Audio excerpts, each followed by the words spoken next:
My name is Lila Carter, and if anyone is hearing this, it probably means I didn't make it out. I was 17 when it began.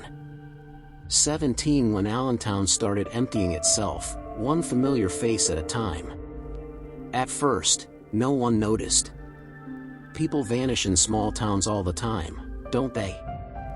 They move away for work, get sick of the quiet, decide they want something bigger. That's what my mom said when Mrs. Doyle stopped opening her bakery. She probably retired, sweetheart. Don't overthink it. But Mrs. Doyle loved her bakery. She worked every morning at 5 a.m. sharp. The ovens were always running, her cinnamon rolls filling Main Street with that smell that made you forget winter. She didn't just quit.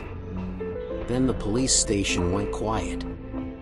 My dad drove past it every day on his way to the mill, and one morning he came home saying the doors were locked, blinds drawn. Just budget cuts, he told us with a shrug. But the squad cars were still parked out front, lined up like corpses. The radios inside them crackled faintly when I walked by. No one was there to answer. The school closed next. Maintenance issues, they said, but the windows were dark, desks overturned, books scattered across the floor. It looked less like a school on pause and more like it had been abandoned in the middle of something terrible. I remember walking through town one afternoon, my sneakers crunching against broken glass scattered on the sidewalks. Store windows all bore closed signs in fat black letters. I thought maybe I'd see a reflection of myself, something to prove I wasn't alone. But when I looked, the reflections weren't mine. They were faces. Pale, too pale. Watching me with eyes like ink. And when I blinked, they were gone. That night, I told my parents. Something's wrong, I whispered at dinner. I saw people. In the glass. Their faces were. My mom cut me off with a smile that looked painted on. Too wide. Her teeth too perfect, like they'd been placed there by hand. Oh, Lila, she said softly, you'll understand soon. My dad nodded, his fork scraping his plate with a sound that made my bones ache. Understand what? I wanted to scream. But instead, I swallowed cold spaghetti and kept quiet. Later that night, I couldn't sleep. The house groaned and shifted like something alive. I lay awake, listening. That's when I heard it, outside my window. Not footsteps, but digging. A dull, rhythmic scrape of metal against dirt. I pushed my curtain aside, and my breath froze in my throat. In the yard, shadows moved. Not people exactly, shapes that bent and twitched too much. They clawed at the ground with their bare hands, pulling up clumps of earth, their fingernails snapping off, blood smearing across the soil. I tried to scream, but nothing came out. I slammed the curtain shut, heart hammering. By morning, the yard was perfectly neat. Grass smooth, no holes, no blood. My parents sat at the table sipping coffee like nothing had happened. I wanted to ask them if they'd heard it too, but something in their blank stares stopped me. When I left for the day, I saw Mrs. Doyle's bakery again. Except this time, the closed sign was gone. Instead, the window was smeared with something red. Not paint. Not ketchup. Something darker. I forced myself to look closer, and my stomach dropped. Written in long, uneven strokes, smeared across the glass. Join US. I stumbled back, nearly falling into the street. A bus roared past, but no driver sat inside. Only empty seats, all filled with shadows that turned their heads in unison to look at me. I ran all the way home, lungs burning, and when I burst inside, my parents were still at the table. Still smiling. Still sipping cold coffee that hadn't steamed once since sunrise. Allentown is changing, my mom said softly without looking at me. And you will too, Lila. That was the first time I thought about running away. But something in me, something I can't explain, wouldn't let me leave. Something was keeping me in Allentown. By the third day, I couldn't take the silence anymore. The streets were empty, the air thick with something I couldn't name. It felt like the whole town was holding its breath. So I went to the one place that had always been safe for me, Ruby's Diner. Maya and I used to go there after school, sit in the corner booth with French fries and milkshakes, trading gossip and dreams of escaping Allentown. If anything was normal, it would be Ruby's.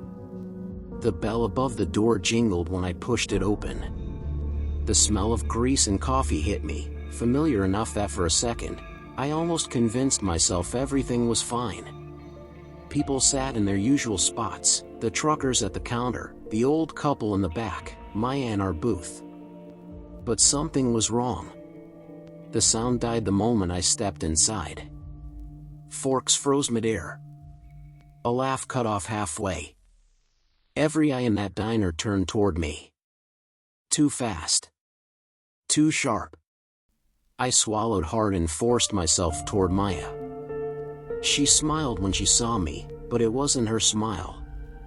Her lips stretched too wide, her teeth pink at the edges like she'd bitten her own tongue. "You're late," she whispered. I slid into the booth across from her, heart pounding. "Maya, are you okay?" Her hands rested on the table, fingers twitching like she was drumming to a song only she could hear. Her nails were cracked, dirt wedged deep under them. "I'm better than okay," she said, tilting her head. "I've been digging." I wanted to ask what she meant, but the words stuck in my throat. Around us, the others still stared. Not blinking. Not moving. The waitress, Ruby herself, stood with a coffee pot tilted mid-pour, the liquid spilling endlessly onto the floor without making a sound. Maya leaned closer. Her breath smelled of earth and iron. "You'll see soon. It's beautiful. The soil sings when you touch it." I couldn't look at her anymore. I turned toward the window, desperate for something normal, but the glass wasn't reflecting the street outside. Instead, it showed rows of people underground, their hands bleeding as they clawed at the dirt, mouths open in silent screams. I gasped and jerked back. The reflection followed me, pressed against the inside of the glass like it wanted to push through. Maya giggled. Not her giggle, this one was hollow, echoing, like it belonged in a cave. "They like you, Lila. They want you to help." That's when I realized every single person in the diner had risen from their seats. Chairs scraped against the linoleum. Boots scuffed the floor. Slowly, in perfect unison, they began moving toward me. "Join us," they whispered together. "Join us. Join us. Join us." I bolted from the booth, shoving past Ruby, who didn't flinch as hot coffee spilled over her arm.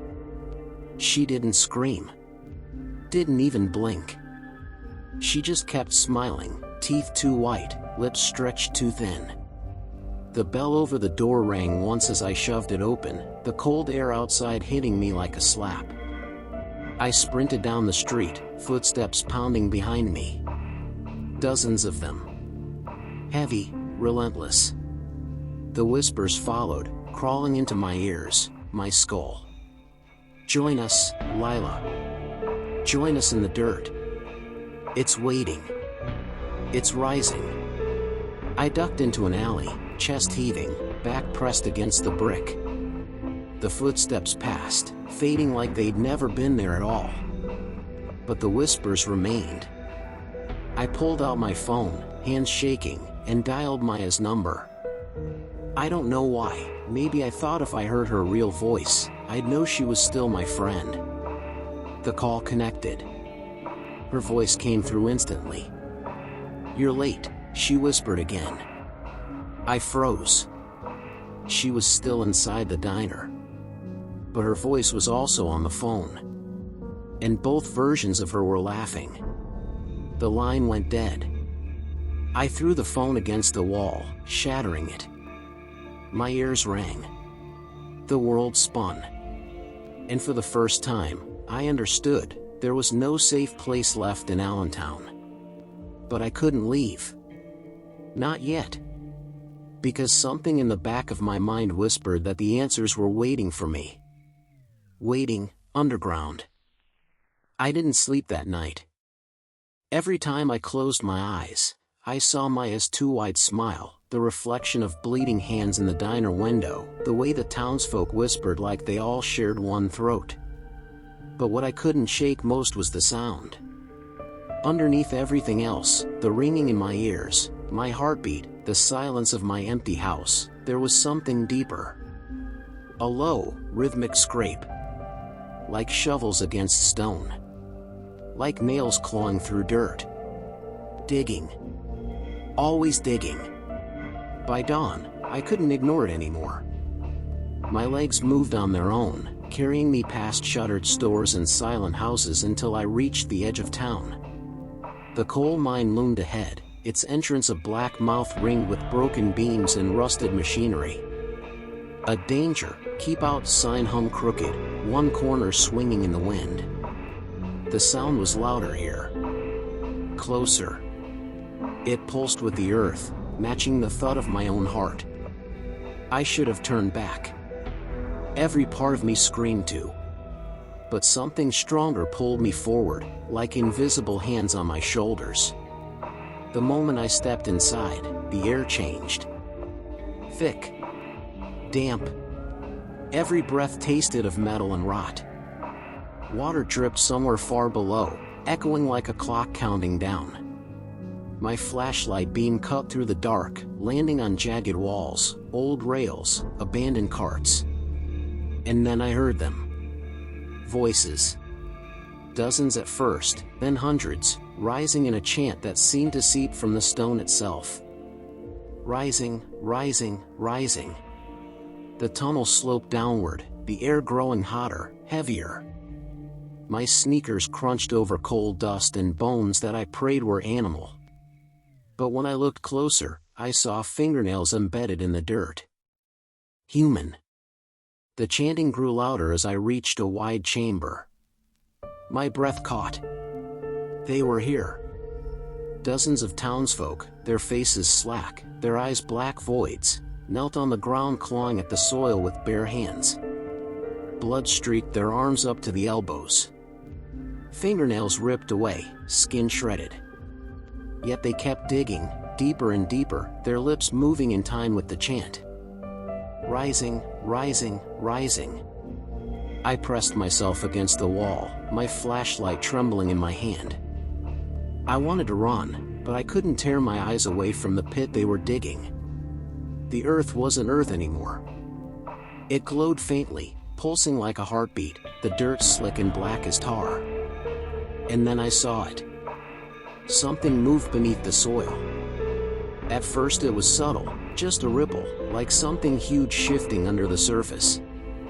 Then the ground split, and a claw pushed upward, slick with black slime. It was massive, each finger jointed wrong, curling and twitching as if tasting the air. The people cheered. A sound so wrong, so joyful, it made my skin crawl. Some of them leaned down, pressing their faces into the dirt, letting the slime coat their cheeks like a blessing. Others whispered louder, frantic, "It's coming. It's almost free." I stumbled back, the beam of my flashlight catching on one face in the crowd. My stomach dropped. It was my dad. His hands were raw, bone showing through the skin, but he didn't flinch as he tore at the soil. His mouth moved with the others, chanting in rhythm. His eyes, black, endless, flicked up to meet mine. For a moment, I thought he didn't recognize me. Then his lips curled into that same too-wide smile I'd seen on my mom, on Maya. "Soon, Lila," he whispered, though I couldn't have heard him over the chant. But I did. Clear as if he was in my ear. "Soon, you'll understand." The claw flexed again, tearing more earth free, slime splattering the diggers. The chamber shook, pebbles raining from the ceiling. I ran. I didn't care about the noise. Didn't care if they heard me. My footsteps echoed like gunshots as I scrambled back through the tunnels, lungs burning, legs shaking. Behind me, the chanting grew louder, voices blending into a roar. When I finally burst out into the daylight, I collapsed on the ground, gasping. The mine loomed behind me, and for a moment, I swore I saw the ground at its entrance pulse. Like it was breathing. Allentown wasn't just empty. It wasn't just dying. It was hatching something. And the people I loved were helping it crawl out. By the time I reached Main Street, my lungs burned like I'd swallowed fire. Every shadow seemed alive, every gust of wind carried whispers of that chant. I couldn't go home. Not after seeing my dad down there, digging for that thing. But there was one place left. The old radio station. Allentown didn't get cell service anymore. The towers had gone dead months back, one by one, until the only voices left were the ones you didn't want to hear. But the radio station still had an old transmitter, one that could broadcast beyond the hills. If I could reach it, maybe, just maybe, I could get a warning out. The station sat on a rise at the far end of town, its rusted antenna stabbing into the sky like a broken bone. The windows were black, the front door hanging by one hinge. I pushed inside, my flashlight beam cutting through dust and cobwebs. The air smelled like mildew and burnt wires.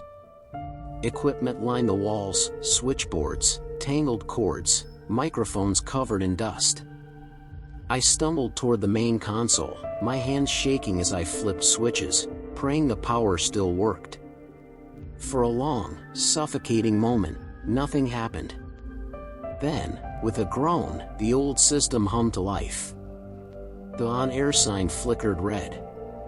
I grabbed the mic, pressing the button so hard my thumb hurt. "This is Lila Carter. I don't know who's listening, but if you can hear me, Allentown isn't safe. Everyone here, they're not themselves. Something's under the mine. Something they're trying to bring up. Please, you have to send help. Don't come here alone.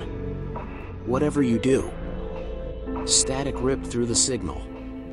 I froze, staring at the console as the speakers crackled, louder and louder, filling the room with white noise.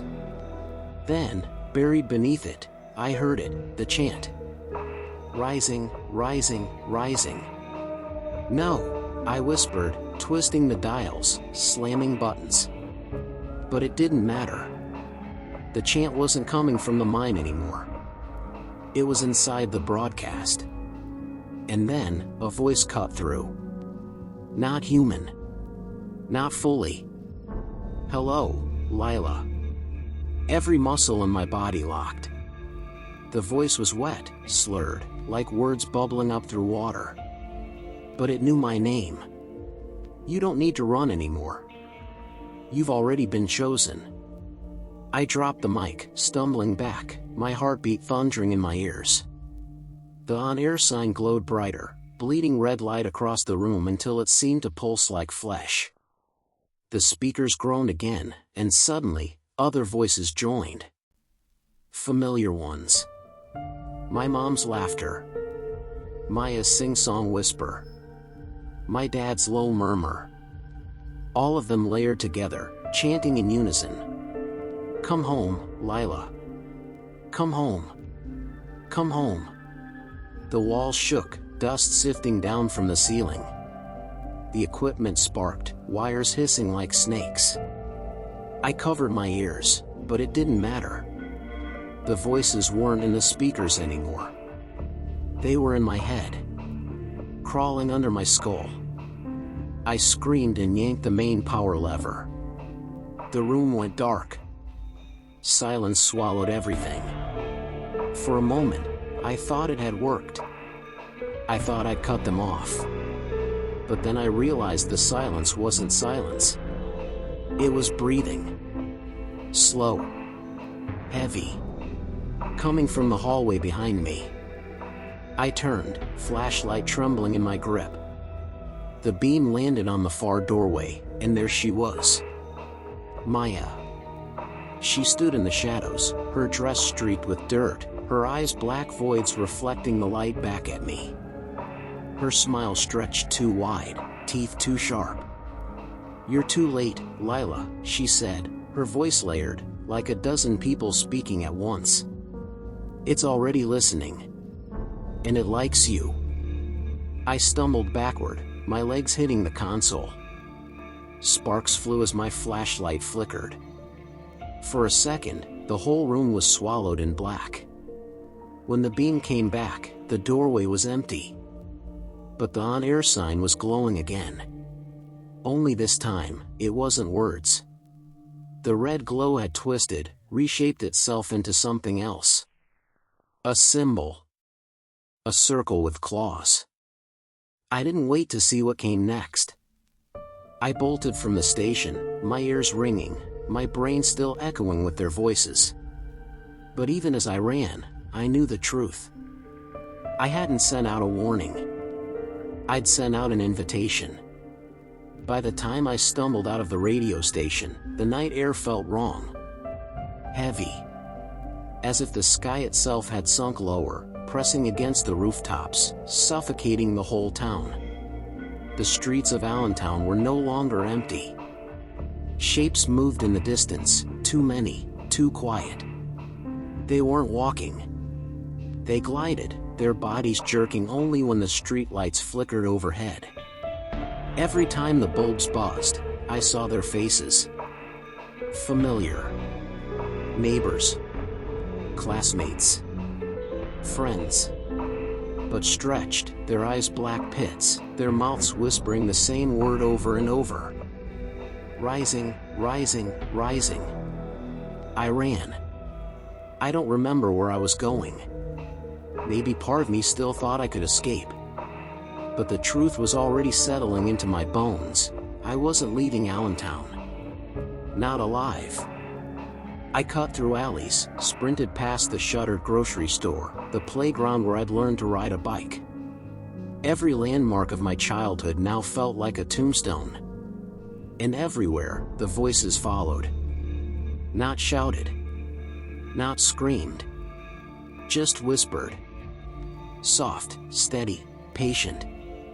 By the time I reached the edge of town, I knew where I had to go. Back to the mine.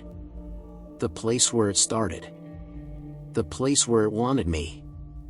The chain link fence around the old shaft had been ripped open, metal twisted like clay. I crept down the wooden stairs, each one groaning under my weight. The deeper I went, the thicker the air became, coal dust, mildew, something coppery that burned my throat. And then I heard it. The chanting. Dozens of voices, maybe hundreds. I followed the echo down a tunnel until the walls widened into a massive cavern. And what I saw froze me where I stood. The whole town was there. Every last person I'd ever known. They formed a circle around the pit, their hands clasped, their heads bowed. And in the center, crawling up from the black earth, was the thing. It wasn't a creature. Not in the way you'd think. It was bigger than the cavern, bigger than the mine. A shape of claws and tendrils, writhing in and out of itself, as if the earth had grown a heart and it was trying to beat its way out. The townsfolk weren't afraid of it. They were feeding it, bleeding into the soil, their blood flowing in streams into the pit.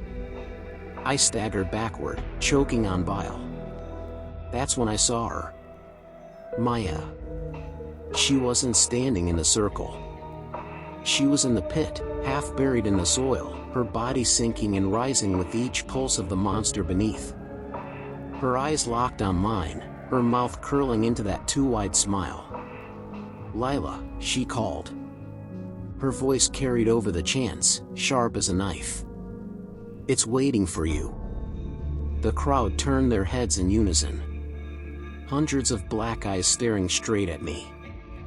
I ran. I don't know how I made it out of the mine.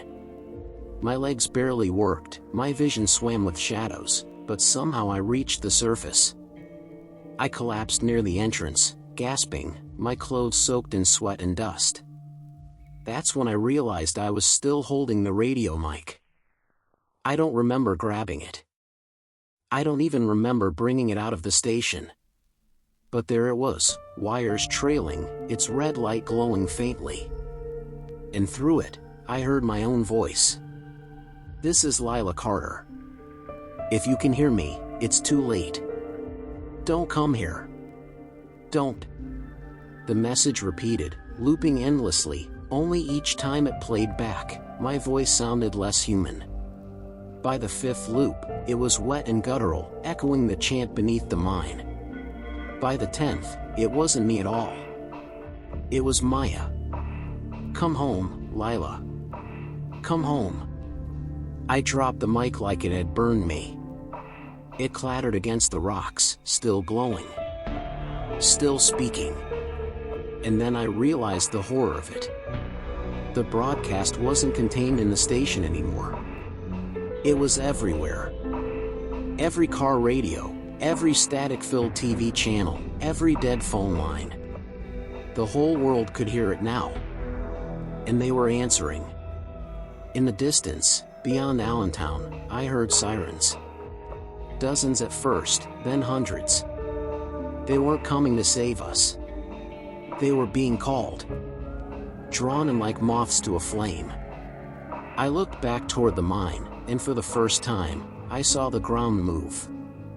The earth itself was swelling, cracking open, veins of glowing red spreading through the soil like blood. And the whispers grew louder, curling around me, inside me. Not long now. Not long. I clamped my hands over my ears, but it didn't matter. The voice wasn't out there anymore. It was inside. And it was using my voice to spread. When I was a kid, my mom used to say the mind was like a house. Every thought was a room, every memory a piece of furniture. And if you weren't careful, she warned, someone, or something, could sneak in and rearrange it all while you slept. I never believed her. Not until that night. By the time I left the mine, something was wrong with me. Not just fear or exhaustion, but something deeper, crawling under my skin. My hands wouldn't stop shaking, and not just from adrenaline, they shook in rhythm. A steady beat. The same beat I'd heard in the cavern, the pulsing heart of that thing beneath the ground. Every step I took back through town felt like I was walking further inside my own nightmare. Shadows moved where there shouldn't have been any. Streetlights flickered to the sound of whispers. In every reflective surface I passed, car mirrors, darkened windows, broken glass, I saw myself. But not myself. My reflection didn't match me anymore. In one store window, I saw my lips moving even though I hadn't spoken. In another, my eyes were pits of black. By the time I reached the corner of 9th and Hamilton, I didn't want to look anymore. That's when the voices started. Not outside. Not in the air. Inside. At first it was just whispers, threads of words slithering into my thoughts. Dig. Bleed. Rise. I clutched my head, stumbling against a lamppost. Get out of me! I shouted. My voice cracked, desperate. But the whisper only laughed. Why fight us, Lila? You've always belonged. We chose you first. I tried to run, but my legs wouldn't listen. They locked mid-stride, stiff as stone. My body jerked forward, puppet-like, until I crashed against the pavement. The skin on my palms tore open, blood dripping onto the concrete. And the ground drank it. The cracks between the sidewalk tiles pulsed, veins of glowing red spreading outward like roots. I scrambled back, but my hands moved slower than I wanted, like I wasn't fully in control anymore. "Stop," I begged, shaking. "Please stop." The whispers thickened into voices. Dozens of them. My mom. My dad. Maya. My classmates. They overlapped until it felt like my skull would split open. "We're already inside. We've always been here. Your voice brought us out. Now it's your turn." I staggered into an abandoned storefront and collapsed against the wall, gasping. My reflection in a cracked mirror across the room stared back, twitching a second too late with every movement. "Please," I whispered. And it smiled. I hadn't smiled. My reflection pressed its hand against the glass, and when I did the same, its fingers were longer. Too many joints. Its skin rippled, crawling like something alive beneath it. "Almost ready," it whispered in my voice. I screamed and smashed the mirror with a rock, shards raining across the floor. But instead of silencing the image, every shard reflected me. And every reflection was wrong. Some had no eyes. Others grinned with rows of sharp teeth. One mouthed words I couldn't hear, but I knew what they were. Rising. The air grew colder. My breath fogged. And then my body betrayed me again. My hands moved on their own, gathering the shards into a circle on the floor. My voice slipped out of my mouth, low and hollow, though I wasn't speaking. "We prepare. We bleed. We rise." I clamped my hands over my mouth, fighting, but it didn't matter. The words spilled out anyway, echoing through the empty store. The red veins in the floor pulsed brighter. I could hear the distant rumble of the earth shifting, as though something massive was crawling closer to the surface. And then, silence. My hands stopped. My voice stopped. For a heartbeat, I thought maybe I'd fought it back. Maybe I was still me. Then the silence broke. A knock at the door. I turned, trembling. Maya stood outside, her smile too wide, her eyes bottomless pits. She pressed her palm against the glass, just like my reflection had. "It's easier if you stop fighting," she said. Her voice wasn't just in the air. It was in my head. "You'll see." I backed into the corner, shaking my head. "No. I'm not like you." Her smile widened until it nearly split her face. "You already are." The glass cracked. And for the first time, I couldn't tell if the sound came from the window, or from inside my skull. The glass cracked again, a jagged line spreading across the window where Maya pressed her hand. My breath caught in my throat. I backed deeper into the store, my shoes crunching over shards of broken mirror, each fragment reflecting a version of me that wasn't me. Maya tilted her head, her smile stretching farther than it should. "You can't hide from us, Lila. You are us." The glass shattered, raining inward. She stepped through without a sound, her feet never touching the ground. I stumbled back, raising a shard of mirror like a weapon. My arm shook so badly I could barely hold it. "Stay back," I shouted. Her laugh was layered, a chorus of voices, all too familiar. My mother's, my father's, my classmates, even my own. "You think you're still separate? That you can fight it? Look around." I glanced down. The mirror shards on the floor glowed red, veins of light pulsing through them. And in each shard, my reflection wasn't fighting anymore. It was smiling. Reaching out. Chanting silently. "No," I whispered, clutching my head. "No, no, no." But the voices were too loud now. They weren't whispers anymore. They were shouts, songs, hymns. My skull vibrated with them, my thoughts drowned beneath the tide. Bleed. Rise. Join. My hands moved on their own again. The shards slipped from my grip, slicing my palm open. Blood dripped onto the floor, sizzling as it touched the red veins crawling outward from the cracks. The ground shuddered, like something beneath it was stretching awake. I screamed, but it wasn't my voice anymore. The sound that tore out of my throat was deep, guttural, ancient. The walls shook, windows burst inward, and outside, I heard the sirens finally arrive. Dozens of them. Police cars. Ambulances. Maybe even news vans. The outsiders had come. But they weren't here to save us. Through the shattered doorway, I saw them. Officers stepping out of their cars, medics hauling stretchers, cameras lifting to film. One by one, they froze. Their faces went slack. Their eyes turned black. And they joined the chant. Rising, rising, rising. I collapsed to my knees, sobbing. My blood spread across the floor, glowing, feeding the veins as they snaked toward the street. The whole town pulsed like a beating heart. Maya crouched beside me, her cold hand brushing my cheek. See? You've done it. You've carried the voice. You've opened the door. I didn't mean to, I choked. I was trying to stop it. Her smile widened. And that's why it chose you. The floor split.